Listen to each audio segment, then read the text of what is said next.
Avec la crypto-monnaie, tout comme avec n'importe quel autre investissement qu'il est possible de faire, il y a un certain nombre de règles à respecter et d'erreurs à ne pas faire. On va donc parler un peu de ça dans cette vidéo et aussi dans une autre qui va suivre très prochainement. Pourquoi en deux vidéos? Tout simplement parce que celle-ci va présenter les erreurs à ne pas faire qui sont d'ordre plus général et la suivante parlera surtout des arnaques que vous pouvez croiser. Avant d'en arriver là donc, commençons par les erreurs qui proviennent uniquement de vous et de vos décisions. Tout cela tourne essentiellement autour de l'idée suivante. Il ne faut pas se lancer dans l'aventure sans savoir exactement où vous allez. En d'autres mots, il est important de prendre le temps de se renseigner et de se préparer en ce qui concerne les technologies utilisées dans les crypto-monnaies en général, ainsi que les spécificités du projet dans lesquels vous souhaitez investir en particulier. Et il ne faut pas oublier les autres facettes plus traditionnelles de l'investissement, comme la mentalité à adopter lorsqu'on investit ou les méthodes à suivre pour ne pas trop investir trop vite et finir par faire de mauvaises décisions. Pour naviguer avec succès dans le monde de la crypto-monnaie et faire du profit, il est nécessaire d'avoir tout ça en tête et on ne peut pas y arriver en un jour. Heureusement pour vous, si vous souhaitez apprendre tout ce qu'il faut savoir sur la crypto-monnaie en général avant de commencer à investir, nous avons récemment commencé à publier une série de vidéos éducatives concernant tous les sujets les plus importants, dont celle-ci fait partie. Vous trouverez notamment une vidéo expliquant ce qu'est le Bitcoin et l'Ethereum, qu'est-ce qu'une blockchain, etc. Tout ça en 5, 10 ou 15 minutes à chaque fois. Même si vous manquez de temps après le boulot et que vous n'avez pas des heures à dédier à la crypto chaque soir, vous pourrez toujours regarder ces vidéos pour faire vos premiers pas. Et lorsque vous aurez acquis les connaissances nécessaires pour comprendre l'écosystème dans sa globalité, vous aurez beaucoup moins de chances de faire une erreur. Mais ça n'est pas suffisant. Pour savoir exactement où on va, il faut aussi se renseigner sur les spécificités de l'actif dans lequel on souhaite investir.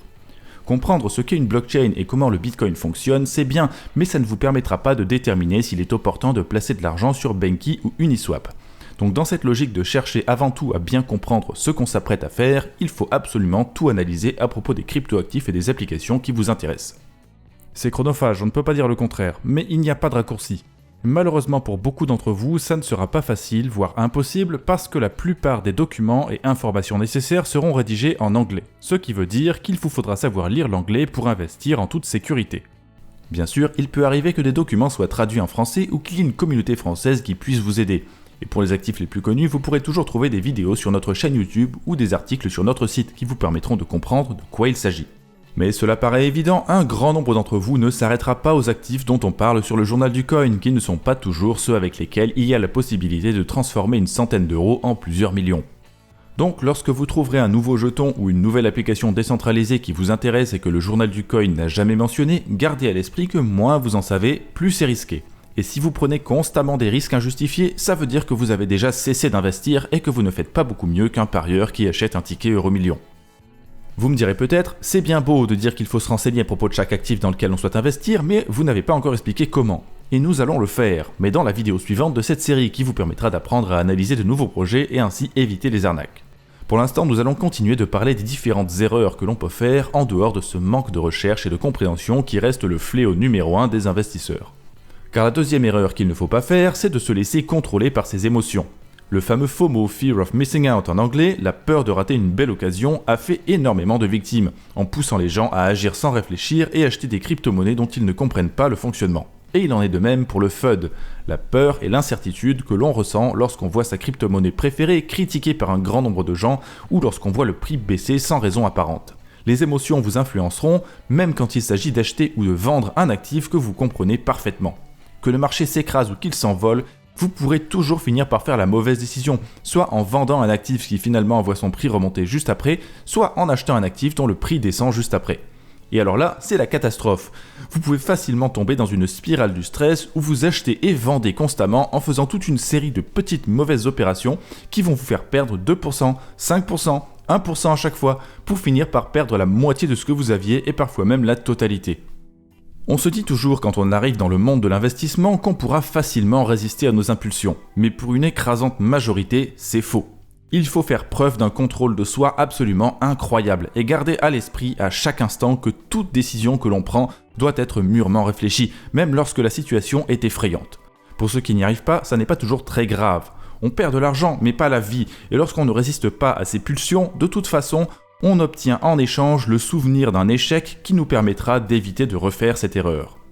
Au final, que vous fassiez une erreur ou pas, vous pourrez avancer et progresser. Donc il ne faut pas avoir peur d'agir non plus. Faites du mieux que vous pouvez et passez à l'action. Rester tétanisé et ne rien faire par manque de conviction, c'est probablement la pire des erreurs provoquées par les émotions, parce que si vous ratez une occasion à cause de ça, vous aurez tendance à devenir plus impulsif par la suite et accumuler les boulettes. Ces pulsions pourront d'ailleurs vous mener à la troisième grosse erreur que j'avais mentionnée brièvement dans l'introduction et qui consiste à investir trop d'argent trop vite. La phrase que l'on cite souvent dans ce contexte, c'est « il ne faut investir que ce qu'on peut se permettre de perdre ». Investir beaucoup d'argent d'un coup, c'est une erreur pour plusieurs raisons. D'abord parce que vous ne connaissez pas encore très bien le monde de la crypto-monnaie et que la probabilité de faire de mauvais choix est donc plus élevée. Ensuite parce que lorsqu'on investit, à moins d'avoir suffisamment d'expérience pour déterminer si le moment est vraiment opportun pour tout acheter d'un coup, il est plus intéressant dans la vaste majorité des cas d'avoir recours à ce qu'on appelle le DCA, pour Dollar Cost Averaging en anglais, c'est-à-dire l'investissement programmé. Mettons que vous voulez investir 10 000 €. Plutôt que de tout envoyer d'un coup, il vaut généralement mieux étaler l'achat sur plusieurs mois, jusqu'à un maximum d'1 an, pour limiter le risque d'avoir tout acheté au mauvais moment. Bien sûr, cette technique limitera aussi la chance d'avoir tout acheté au meilleur moment, c'est une épée à double tranchant. Mais fondamentalement, comme je le disais tout à l'heure, si vous prenez constamment des risques injustifiés, c'est que vous avez déjà arrêté d'investir. Il faut savoir analyser un grand nombre de facteurs avant de se lancer sereinement dans un achat de grande taille en une seule fois. Avec l'investissement programmé, vous rendez impossible toute erreur due à vos émotions sur le moment. Et pour y avoir recours, c'est très simple. Vous choisissez votre actif et la quantité d'argent que vous voulez acheter et vous vous mettez un rappel sur le téléphone pour que toutes les semaines ou tous les mois, vous ayez un rappel qui vous dit d'acheter une petite partie du total. En achetant la même somme à chaque période, votre prix d'achat correspondra à la moyenne du prix de l'actif sur la période concernée, ce qui vous permettra de bénéficier d'une éventuelle baisse s'il y en a eu. Il faut toutefois noter que c'est une stratégie désavantageuse au cours d'une période haussière dans laquelle le marché s'envole constamment et sans s'arrêter. On peut donc être tenté d'acheter en une seule fois dans ces situations et ça peut être la bonne décision. Simplement, il faut garder à l'esprit que si ce marché haussier dure depuis longtemps et que vous achetez tout au même moment, vous risquez fort d'avoir acheté juste avant une chute des prix et vous subirez cette chute beaucoup plus que si vous aviez étalé vos achats sur plusieurs mois. À la date où j'écris ce script, nous venons de traverser un des marchés baissiers les plus longs de l'histoire de la crypto, et on pourrait s'attendre en toute logique au début d'un marché haussier très prochainement. Il est donc possible que ce soit le meilleur moment pour acheter, mais une telle décision constitue une grosse prise de risque pour un débutant. Donc même dans des cas comme ça, on ne peut que conseiller l'investissement programmé. Cela dit, si vous pensez quand même que ce serait bien d'investir une plus grosse somme de suite, vous pouvez aussi avoir recours à une solution hybride. Par exemple, investir la moitié dès le premier jour et le reste avec l'investissement programmé pendant 6 mois. Et puisqu'on parle d'investissement programmé, qui est une technique issue de la finance traditionnelle, il faut aussi parler de diversification. Là encore, un concept qui s'applique un peu partout, pas seulement à la crypto. Il ne faut pas mettre tous ses œufs dans le même panier. Ça veut dire qu'il ne faut pas tout mettre dans la crypto, et qu'au sein de la crypto, il ne faut pas tout mettre sur un seul actif, même si vous l'appréciez beaucoup. Encore plus s'il s'agit d'un actif à faible capitalisation. Certes, c'est là que vous maximisez le potentiel de gain, mais vous maximisez aussi le potentiel de perte, et dans la crypto qui est encore relativement jeune, il y a une proportion d'actifs survivants sur le long terme qui est assez faible. Ce qui veut dire que si vous mettez tout sur un seul actif, vous avez beaucoup plus de chances de perdre que de gagner. Encore et toujours, sans diversification, ça devient un pari, pas un investissement. Le bémol à apporter cette mention, c'est que la diversification n'est pas un moyen imparable de se protéger des baisses de prix. Par exemple, lorsque le Bitcoin s'écrase, les autres crypto-monnaies ont tendance à le faire aussi, même si c'est de moins en moins vrai au fil des ans, ce qui montre que le marché devient plus mature. Et bien sûr, la crypto-monnaie n'est absolument pas immunisée aux crises économiques mondiales. Tout ce que la diversification peut faire pour vous, c'est de vous éviter de tout perdre suite à un unique mauvais investissement. Alors tout perdre, bien sûr, ça n'arrive pas seulement quand vous faites un pari idiot. C'est aussi possible de tout perdre dans la crypto quand vous conservez tous vos fonds sur une plateforme d'échange, ou quand vous vous faites arnaquer, ou encore quand vous prenez la sécurité informatique à la légère. Ce sont 3 erreurs qu'il est absolument essentiel d'éviter. La crypto est quelque chose d'incroyable qui offre des possibilités auxquelles personne n'avait pensé il y a 15 ans, mais il ne faut jamais oublier son objectif principal qui est de permettre à tout un chacun de conserver un contrôle absolu sur ses actifs. Et qui dit contrôle absolu dit responsabilité absolue. Je l'avais déjà mentionné dans la vidéo sur le Bitcoin, mais c'est toujours utile de le rappeler. Il n'y a pas de banque qui va inverser le virement si vous faites une erreur dans l'adresse du destinataire. Il n'y a pas de police numérique qui va perquisitionner la blockchain pour récupérer de l'argent que vous avez envoyé sur une fausse application de finance décentralisée. Personne ne pourra vous aider si vous laissez fuiter votre phrase de passe et que le pirate transfère vos fonds vers son adresse. La seule situation dans laquelle vous pourrez peut-être récupérer quelque chose, c'est quand votre argent se trouvait sur une plateforme d'échange qui a coulé. Dans ces cas-là, non seulement la majorité du temps les utilisateurs ne récupèrent pas leur argent, mais en plus si par miracle ils le récupèrent, ils obtiennent très rarement la quantité qu'ils y détenaient au départ et leur portefeuille se voit souvent amputé de plus de 90% de sa valeur. Pour éviter que ce genre de choses vous arrive, on va faire une petite liste des précautions à prendre afin de se prémunir de cette quatrième erreur qui est de ne pas être assez précautionneux. Premièrement, il ne faut pas stocker ses actifs sur une plateforme d'échange. Si vous avez plus de 1000 ou 2000 euros de crypto, réfléchissez à l'achat d'un portefeuille matériel comme le Ledger que je vous avais présenté il y a quelques temps. Et sachez par ailleurs qu'un portefeuille matériel ne suffit pas pour être protégé à 100%. Il faut aussi respecter les règles de conservation des archives informatiques que suivent les plus grandes entreprises, à savoir 3 copies sur au moins 2 types de supports différents dont une doit se trouver hors site. C'est-à-dire que vous devez idéalement, par exemple, conserver une copie chiffrée de votre phrase de passe sur un CD qui est bien caché dans un coffre bancaire. Cette précaution permet d'éviter de tout perdre si par exemple il y a un incendie chez vous. Accessoirement, si vous avez un jardin, vous pouvez par exemple enterrer une copie à côté d'un arbre à l'extérieur de la maison dans un conteneur inifugé imperméable, etc.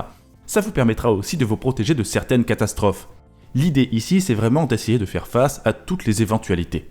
Deuxièmement, restez sur vos gardes. Ne parlez pas de votre fortune en crypto, ni sur internet, ni même avec des proches, à part peut-être votre conjoint si vous avez investi de l'argent commun.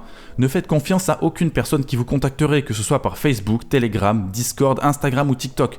Peu importe l'endroit, si quelqu'un que vous ne connaissez pas se met à vous parler de crypto, c'est une arnaque et vous devez couper le contact immédiatement. Si quelqu'un que vous connaissez se comporte tout d'un coup bizarrement et vous parle de crypto puis vous demande de l'argent, son compte a probablement été piraté. Rencontrez cette personne dans le monde réel avant de faire quoi que ce soit. Et puis pour finir, lorsque vous recevez un mail qui parle de crypto-monnaie et que vous n'avez jamais demandé à le recevoir, c'est presque toujours une arnaque. D'ailleurs, il y a même parfois des arnaques dans ceux que vous pensez avoir demandé.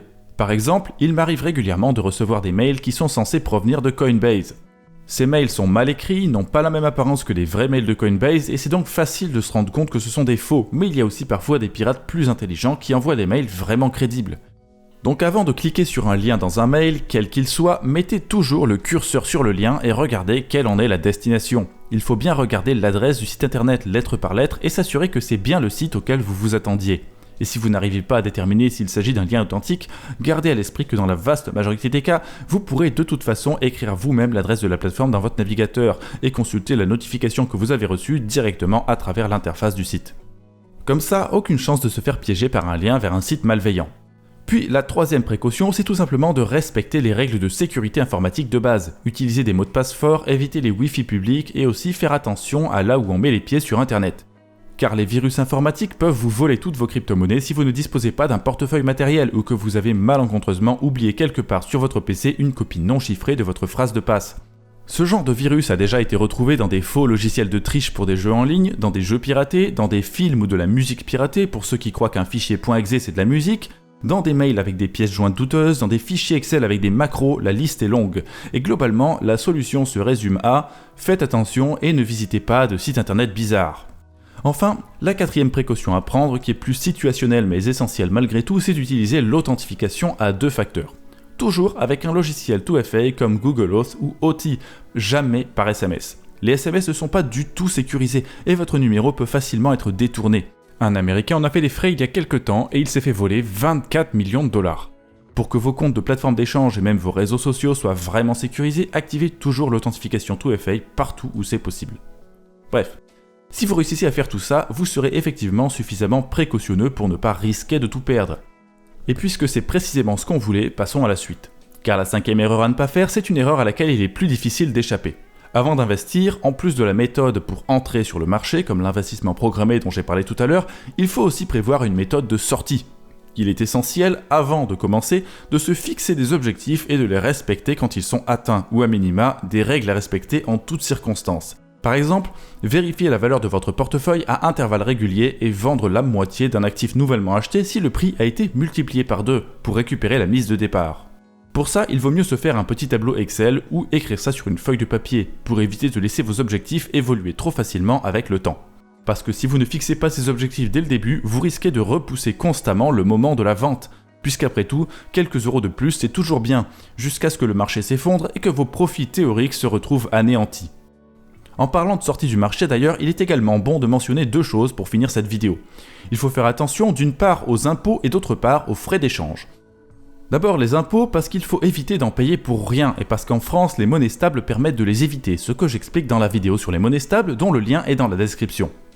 Enfin, il faut faire attention aux frais parce que si vous prenez l'habitude d'acheter et de vendre très souvent, vous pouvez finir par perdre de l'argent bêtement à cause des petits pourcentages prélevés par les plateformes d'échange à chaque fois que vous échangez des actifs. Tout comme avec la bourse, évitez d'acheter et de vendre trop souvent. Tant que vous suivez toutes les recommandations dont je vous ai fait part dans cette vidéo, vous pourrez avancer plus sereinement dans cet univers. Et si vous avez un peu plus de temps à consacrer à l'apprentissage, je ne peux que vous conseiller de regarder la vidéo suivante de la série qui vous apprendra à éviter les arnaques et analyser de nouveaux projets. Sur ce, je vous souhaite bonne chance et j'espère qu'on se reverra bientôt sur la chaîne YouTube du Journal du Coin.